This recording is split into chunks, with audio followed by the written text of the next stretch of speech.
Hello everyone. आज हम lecture 3 estimation and costing में देखेंगे important terminology and preliminary estimate.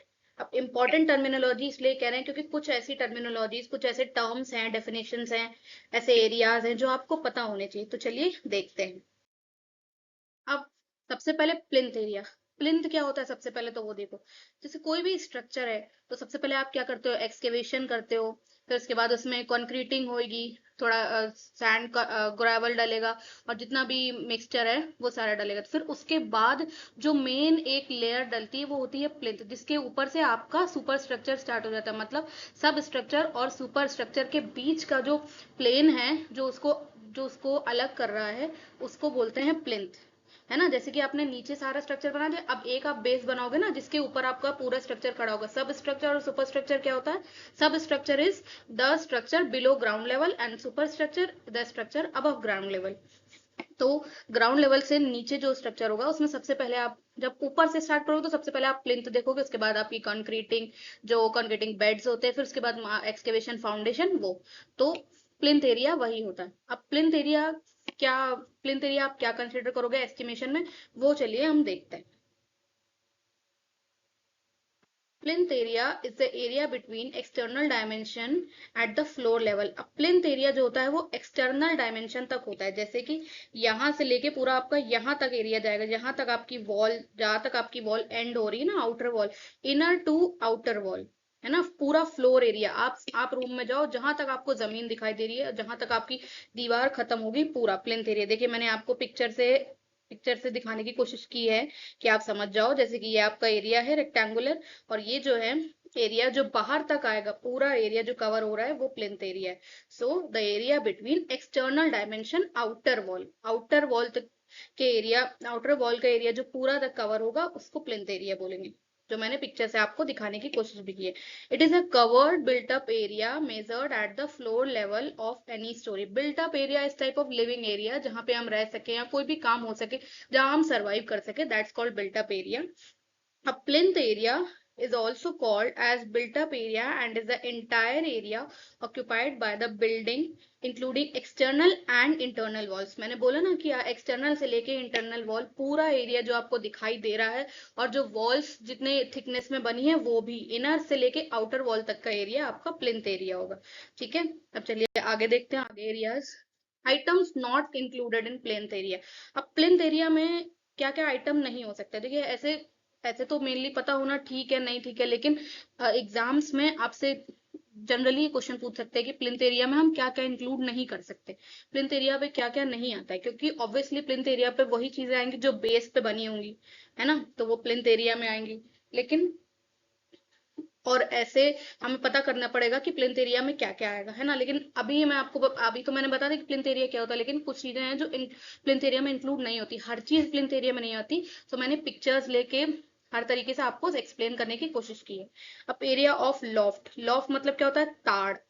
ताड़ मतलब मचान, जो ऐसे घरों में हम अपने रूम के ऊपर ऐसे शेल्फ टाइप बनवा देते हैं जहाँ पे अपना काफी सामान स्टोर कर सकते हैं, तो वो प्लिंथ एरिया में नहीं आएगी, क्योंकि ऑब्वियसली वो बेस पे नहीं है, तो प्लिंथ एरिया पे नहीं आएगी। अब area of vertical sun breaker.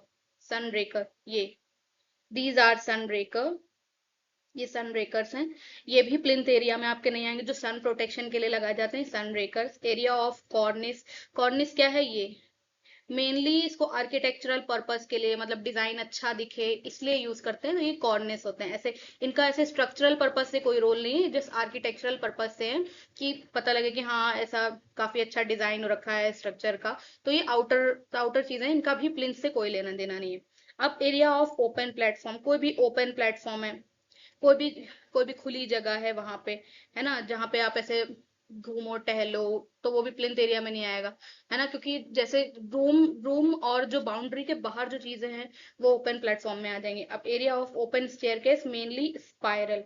अब देखिए ये स्पाइरल स्टेयरकेस है, ये भी प्लिंथ एरिया में नहीं आएगा, क्योंकि ये ऊपर ऊपर ऊपर ऊपर जा रहा है ना, तो ये भी प्लिंथ एरिया में नहीं आएगा, बेस पे नहीं है। अब एरिया ऑफ टावर डोम। अब ये टावर देखिए, ये टावर है, इसका एरिया भी प्लिंथ पे नहीं आएगा। ठीक। और डोम डोम डोम भी एक स्ट्रक्चरल पर्पस से हम कह सकते हैं, स्ट्रक्चरल पर्पस से नहीं लगाया जाता just for architectural purpose, so we have to consider कि ये प्लिंथ एरिया में इंक्लूड नहीं होंगे। कुछ ऐसी चीजें जो है प्लिंथ एरिया में इंक्लूडेड नहीं होंगे। हमें खुद ही ठीक से पता होना चाहिए कि प्लिंथ एरिया में एक्चुअली क्या क्या आ सकता है, क्योंकि हर चीज प्लिंथ एरिया में इंक्लूड नहीं होगी। और कोर्टयार्ड, कोर्टयार्ड क्या है?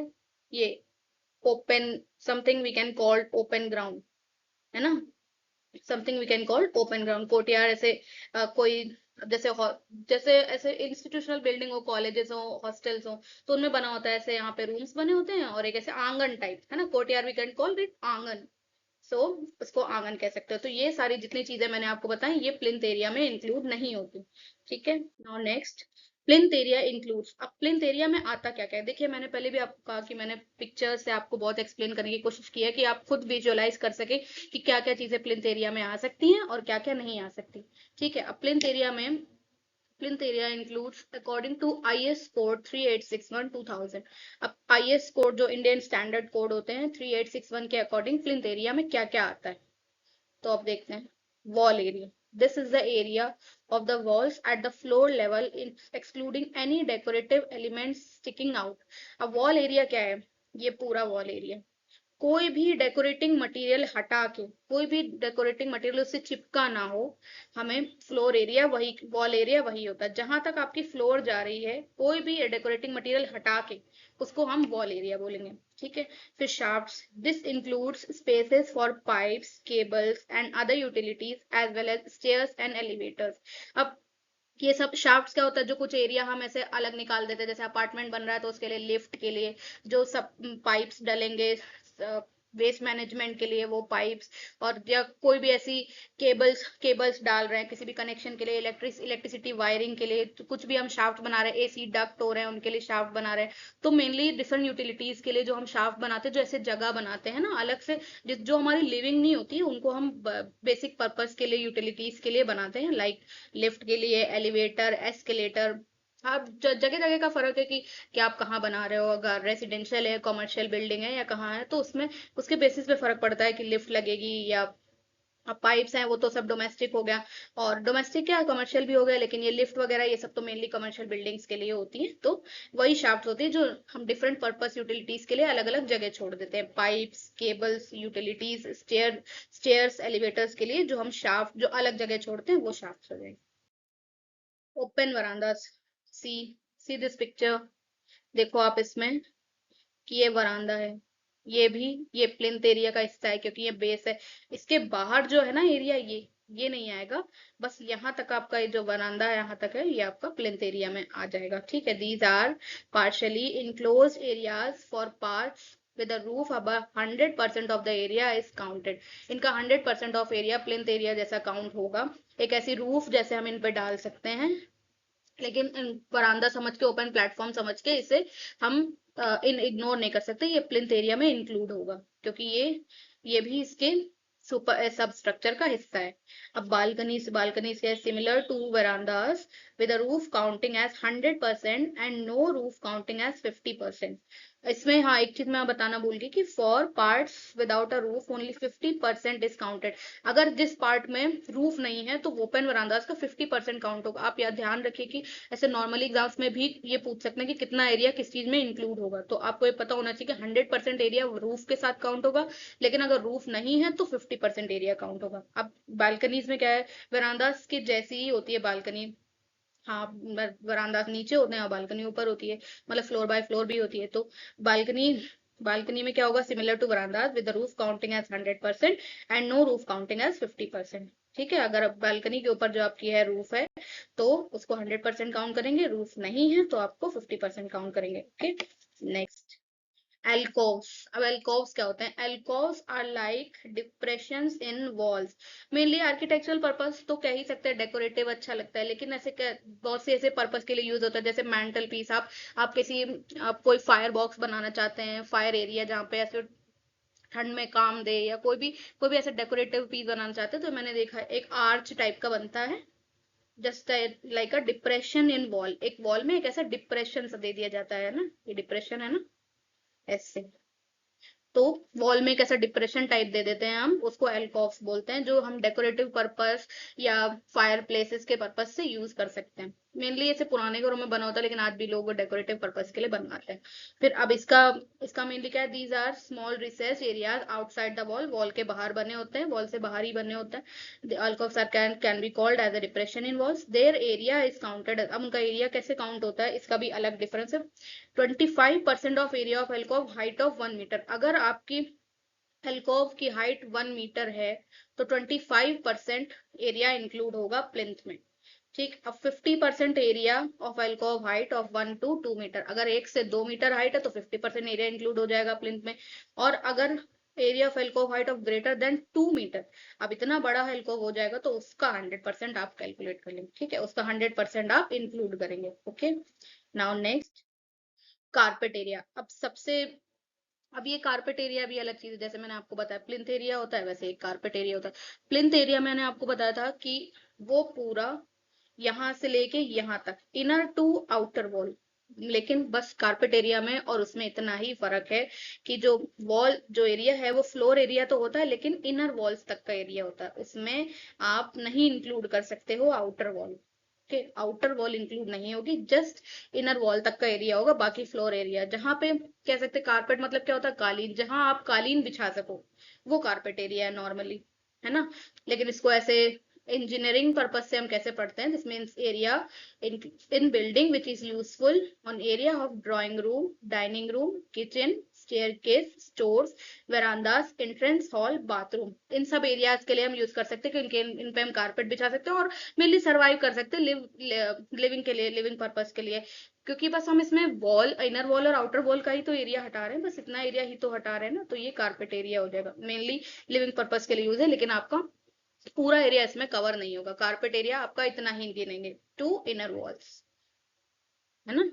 फिर आगे भी मैंने ऐसा लिख रखा है, it is generally 50 to 60% of plinth area. Plinth area का 50 to 60% मानेंगे, क्योंकि यहाँ से थोड़ा कुछ आप हटा रहे हो, कुछ यहाँ से हटा रहे हो, हर तरह से थोड़ा थोड़ा हट रहा है ना, तो 50 to 60% हो जाएगा प्लिंथ एरिया का। 50 to 60 ये एज इट इज क्वेश्चन आ जाते हैं, आप मानो एज इट इज क्वेश्चन आ जाते हैं कि कितने का कितना एरिया प्लिंथ एरिया में इंक्लूड होता है, कितना एरिया नहीं इंक्लूड होता है। और carpet area is a area that can be covered by a carpet, मैंने आपको बोला ना कि वो एरिया जो कारपेट से कवर हो जाए, जिसपे कालीन बिछाई जा सके, लोग सरवाइव कर सकें, वो कारपेट एरिया होगा।